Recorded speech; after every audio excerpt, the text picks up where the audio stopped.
The content you're about to enjoy comes from the archives of The Best You.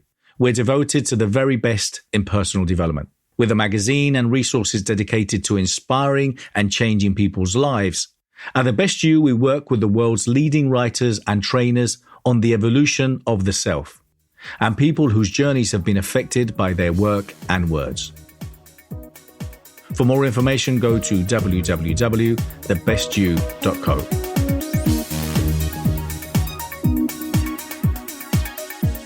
Testing, yes, here we are. We're back. And I'm delighted and excited to have it was two ladies before, another two ladies, another three ladies. And so anyway, so far, surrounded by ladies all morning. I love it. Thank you, Conni, and thank you, Carey, for being here. You're welcome. So quick intro. Conni is a leading authority in the field of pain-free living, and her transformational movement merges Pilates, meditation, and mindset. And again, God, we know we need a lot of meditation, a lot of mindset. Yeah. And then Carey is a speaker, author, entrepreneur, and creator of the Do It on Purpose and Vision-Driven Life Moments. She helps people identify their dreams and goals, which is so important in life. So thank you so much for being here. Thanks for having us. Yeah. Thanks for having us. Okay, so I was saying before that obviously, independently of whatever is going on, and how things are changing so quickly and this new reality that we all have. What have you done, obviously, because at the end of the day, they think, oh, he's, he or she's an author, a coach, a mentor, they have all the answers. Well, we don't. We do have moments of uncertainty ourselves. Mm-hmm. How is this new reality, how it has affected you? And obviously how and what are you doing in order to obviously, kind of really do what you normally do, which is trying to help others? How's it affected you personally? And then what are you doing professionally differently than you were a couple of days ago? Yeah. Well, I have an empty studio behind me. I'm usually filled with people coming to classes for groups and privates. So I don't have anyone here. So I had to obviously quickly adjust the minute we started, people couldn't come into the studio. I started making videos and I started putting everything online. So I have a YouTube station, which has videos for people. And then as of Monday, I'm going to be shooting out content to everyone that signs up, 10-minute videos, movement, meditation, inspiration, to keep people focused and just moving forward and to adapt as quickly as possible. Obviously, we had to disrupt our lives. So now, how can we jump quickly into what our new reality is going to be for the next months, whatever? So that's pretty much what. Absolutely. What about you, Carey? Same. I've been used to being out speaking and networking and doing my own workshops. And of course, all of that got wiped off the calendar. So quickly adjusted everything to virtual, have been doing back-to-back webinar type workshops and a lot of Zoom. I've been sitting in this seat pretty much 24/7 for the past week, just to stay connected, keep reaching out to people, most especially talking about vision. And why now more than ever people need to take the time, especially now, to write their visions on paper, get really, really crystal clear about what they want their future to look like, and to start making those shifts, because so many people wait until they have to and then it's too late. So this is the perfect time to take the time to, really get it out of their head and onto paper. Yeah, and it's the same thing is we had a panel before and this is the time, and we were sharing some great ideas there around, obviously this is a time to get things done, so you can either be focusing on what you can't do, or you can be focusing on what you can do. And I think a lot of us probably wanted to do so many things, or been procrastinating about doing so many things, and we haven't necessarily done it. When it comes down, obviously, to the vision, Carey, and obviously having clear goals, share some of the strategies that you would normally work with people in helping do that, and something that people could obviously practice and do from home that will hopefully get them to start focusing on that, on what they ultimately want to achieve and what their purpose is or should be in life. Right. So I have an exercise, a very simple, fun exercise that I have walked thousands of people through. And it's in the shape of an ice cream cone. So I get people to think 3 years out specifically. So I get them to take a piece of paper, simple piece of paper, and draw what looks like an ice cream cone. The ice cream scoop on top and then the cone underneath.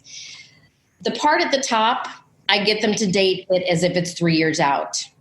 So I give them a target. So if we were to say, I want you to think 3 years from now, what does that look like? How old will you be? How old will your kids be?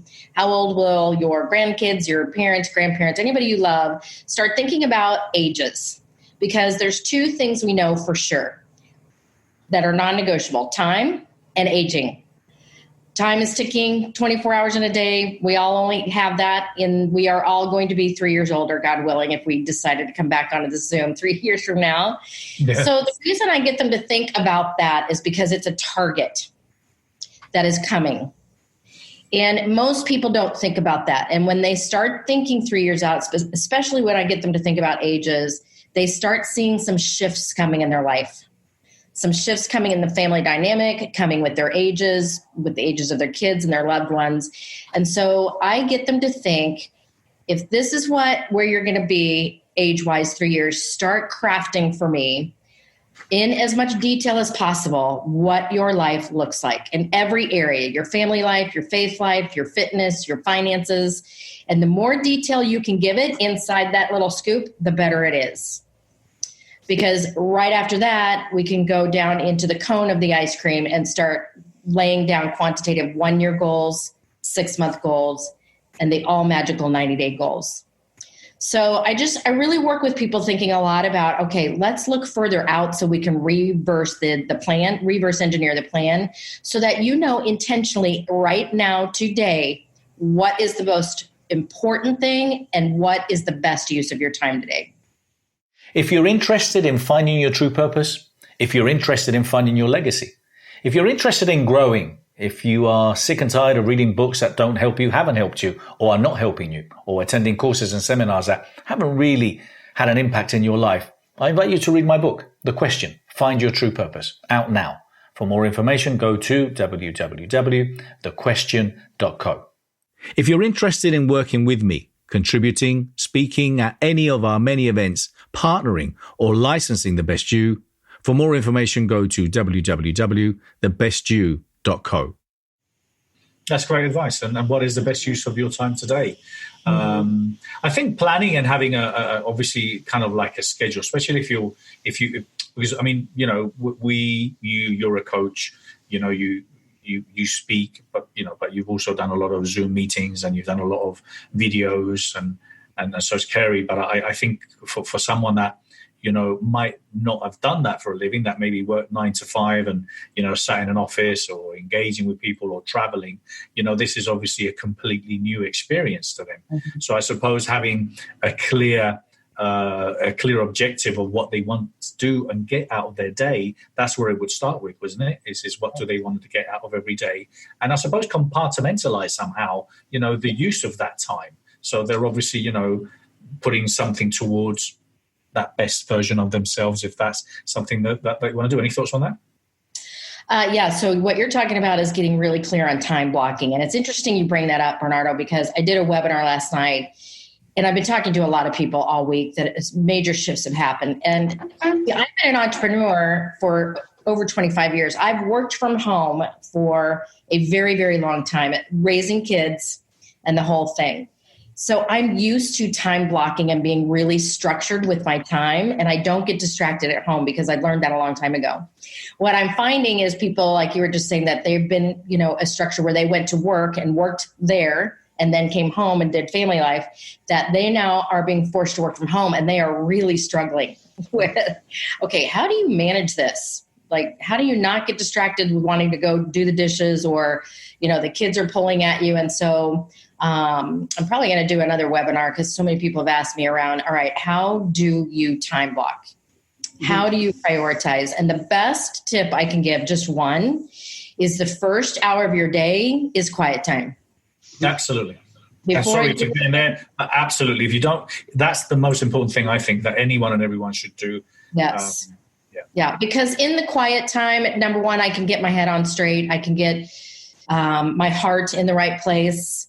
And I can think out my day and I can time block the day in priority. I can prioritize it because, like all of us, I have many plates spinning, lots of projects going on all at once. And so what I have to get real about is that there's only so many hours in the day. And so what are the top 3 things that have to get done that day? And then I time block it in when it's going to get done. And when I time block those things in, I don't do anything else.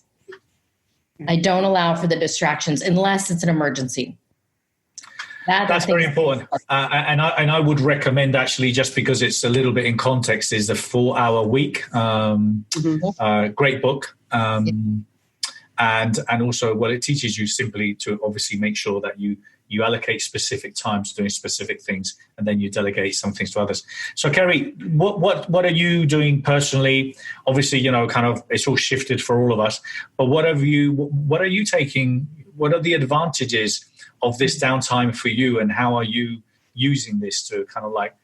Sorry, Conni, how are you planning in implementing a lot of this into kind of this new future and this new reality of your business? Was that for Conni? Carey? Oh, for me. Yeah, okay. I'm doing most of my online training is now FaceTime and Zoom. So I'm scheduling that. But what it's making me do, it's really putting me to the mat, to say, is to making all the videos I've been wanting to make. Right. And the content that I've I have to do that. And there was I hit the ground running. There was no question. I put together this whole package to shoot content out to my clients so they didn't feel like they were just lost. And, Carey, exactly, I totally agree with that first beginning of the day as quiet. I tell people, don't pick up this phone when you wake up. This will take and hijack your day. Go into silence, go into meditation, go into clarity, and let that lead your day. Yes. It's made me just shift. I'm probably working harder right now than I ever have. Just different. It's different. Absolutely. Right? Don't you feel that way, Carey? I mean, like I've said, I've been stuck in this chair pretty much all week, just shifting all my energy to a lot of this, a lot of Zooms, a lot of webinars, a lot of phone calls. It's all good because it keeps you really busy and the mind going. And I'm not watching the news. So Conni, in your case in particular, because, kind of with a lot of us are helping, so you've gone out to your clients and you're reaching out to them. And a lot of people, again, it's scary because I know a lot of the stuff that you do might be around, people that aren't necessarily well or helping people to overcome it. So what's your advice for someone that, because unfortunately, you've seen this happen in countries around the world where people that have illnesses, are put on the side because, unfortunately, the hospitals are overcrowded with people. So what's the best tips and advice that you could give to people in order to kind of get through this period of time when it's a bit more challenging for hospitals and things? So I teach the art of self-care, and boy, has that shifted. So our self-care is paramount right now. You have to drink water. You have to eat healthy food. You have to nourish your body. You have to take time for yourself. You really have to put on your oxygen mask first. You have to make sure you're moving your body. Someone texted me today, kind of time blocking, but how often do I get up? So if you're sitting at your desk for 10 hours, every hour, I want you standing up. I want you doing, I have a whole little system here of leg squats and desk push-ups, something like that. Walk around your room just to get the blood flowing and then get back to work. So it's important because people are now going to the refrigerator every hour. You're at home. I'm bored, so therefore I'm hungry. So you really have to make a schedule of breakfast, lunch, and dinner, eat healthy food, lots of water. You've got to rest. Keep your alcohol level down because we're building up our immune system. We're really trying to fight something. We want to be ready for it. And so we've got to move. And then in our quiet time, in our meditation, we really have to focus on how strong we are, how safe we are, and how loved we are. I love that. That's great advice. And I think a lot of I always say when I work with people is that my approach is the holistic approach. And I mean by that is everything and anything that you do is who you are. So obviously, the content that you watch or the articles that you read, that obviously, the food that you eat, the exercise that you do, it's all part of obviously, having that approach of being complete. And I think a lot of people tend to underestimate, it's not great to eat, 3 cakes a day or, 2 packets of chips and 4 plates of pasta and go to the fridge every 5 minutes. Quite rightly. So this is great advice. And I think it's also very important for people to appreciate that, as you were quite rightly pointing out, exercising is important, but it's also about making sure that you take care of your immune system. I mean, we had a professor that I'm not sure, was interested in speaking at the Best You Expo, and his whole teachings are around the importance of vitamin C.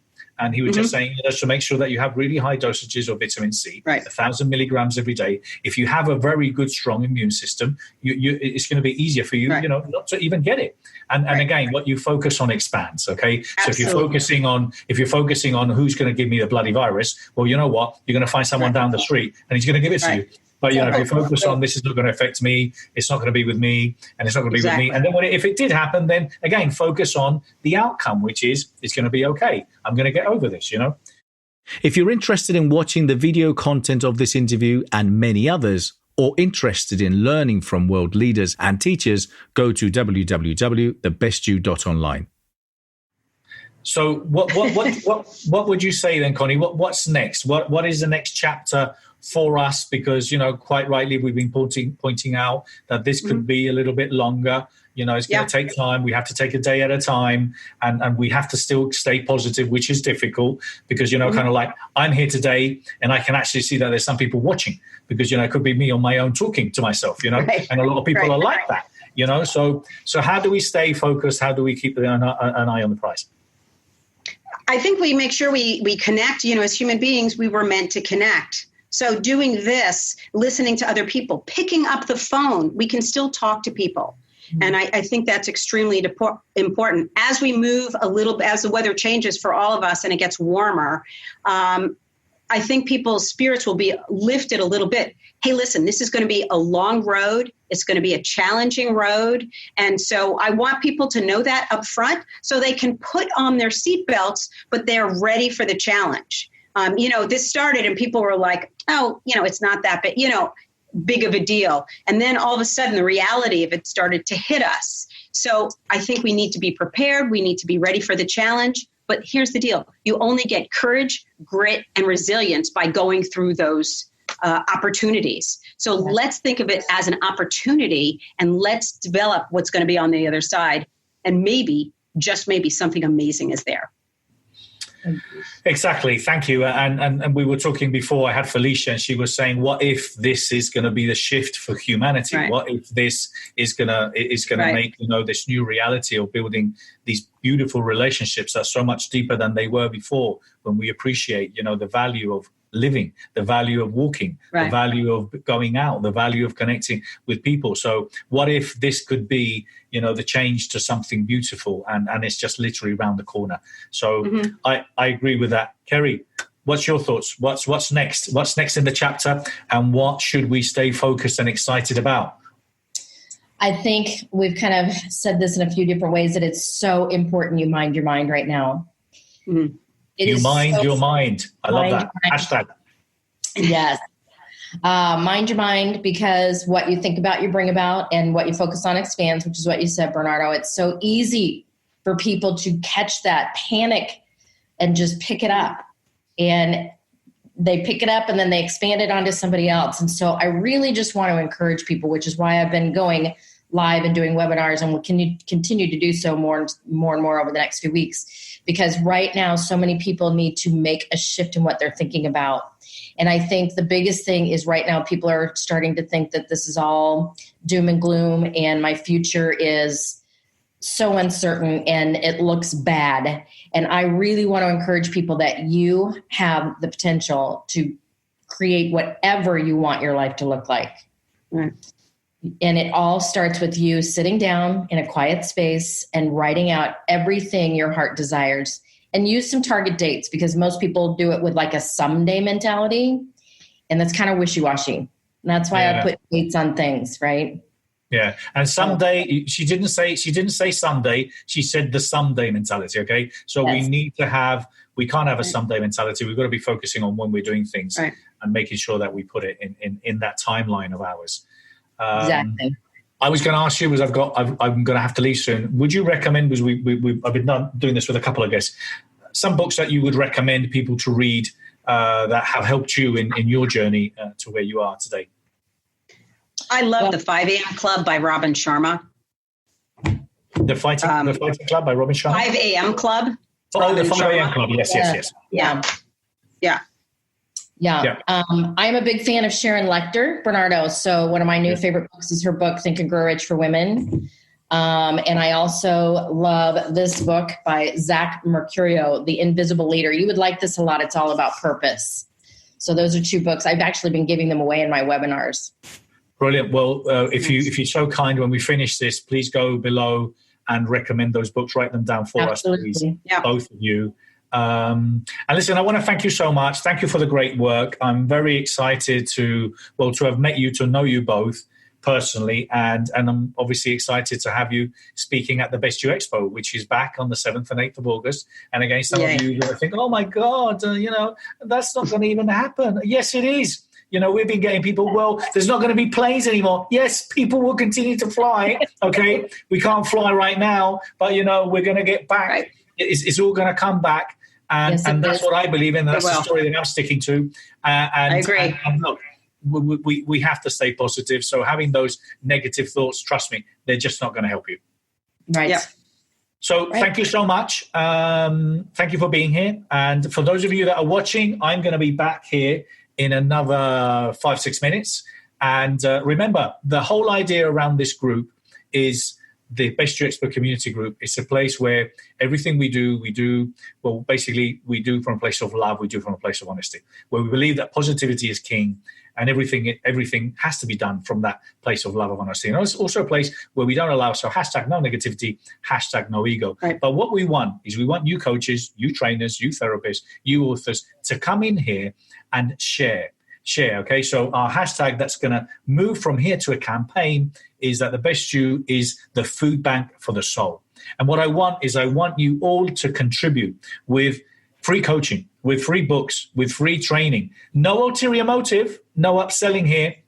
I want you to share that here in this Best You Expo community. So then people that are seeking, looking, need help can come here and grab it, okay? And, I've already mentioned we're giving a lot of stuff away. We're giving free access to the Best You Online for a month. We've got more than 700 Expo talks there. That will keep you busy.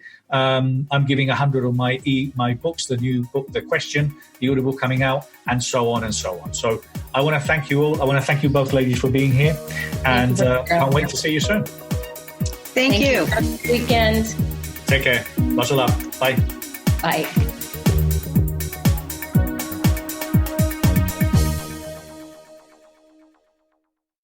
For more information, go to www.thebestyou.co.